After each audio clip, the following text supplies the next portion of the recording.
Hi friends, November 19 Nishalini பிரைடோட engagement makeup பார்க்கலாங்களா? So அவங்க பார்த்திங்கன்னா அவங்க பிரதர் தான் நம்மக்கிட்ட என்கொயரி பண்ணி மேக்கப் நம்ம வந்துட்டு போய் ட்ரையல் பண்ணிவிட்டு அதை அவங்களுக்கு பிடிச்சி போய் நம்ம என்கேஜ்மெண்ட் மேக்கப் பண்ணணும். எல்லாமே பிளான் பண்ணணும், ஓகேங்களா? So hair style, sari draping, நம்ம மேக்கப் எப்படி வேணும், அதுக்கப்புறம் ஜுவல்ஸ் இந்த மாதிரி இருக்கணும் அப்படிங்கிறது எல்லாமே நாங்கள் பிளான் பண்ணணும்.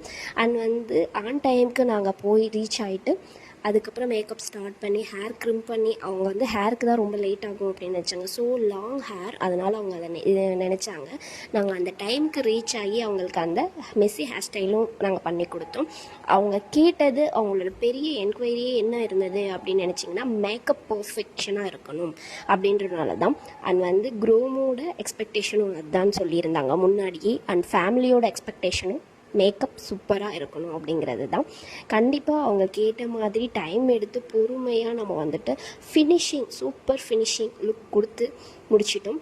அவங்களுக்கு பார்த்திங்கன்னா ரொம்ப சாட்டிஸ்ஃபேக்ஷன். அவங்க பட்ஜெட்ஸ்க்கு ஏற்ற மாதிரி அவங்க ரொம்ப சாட்டிஸ்ஃபேக்ஷன் ஆனாங்க. அதுக்கப்புறம் என்ன சொல்லியிருந்தாங்கன்னா, இது மேக்கப் பிடிச்சிருந்தது அப்படின்னா மட்டும்தான் நாங்கள் மேரேஜுக்கு புக் பண்ணுவோம்னு அவங்க எங்ககிட்ட சொல்லியிருந்தாங்க. மேரேஜுக்கு புக் பண்ணாங்களா இல்லையா அப்படிங்கிறத நம்ம நெக்ஸ்ட் வீடியோவில் பார்ப்போம். ஆனால் இப்போ பார்த்திங்கன்னா இவங்களுக்கு ரொம்ப சாட்டிஸ்ஃபேக்ஷன், ப்ளஸ் எங்களுக்கு ரொம்ப சாட்டிஸ்ஃபேக்ஷன் மேக்கப் நல்லபடியாக முடிச்சு கொடுத்தோன்றது.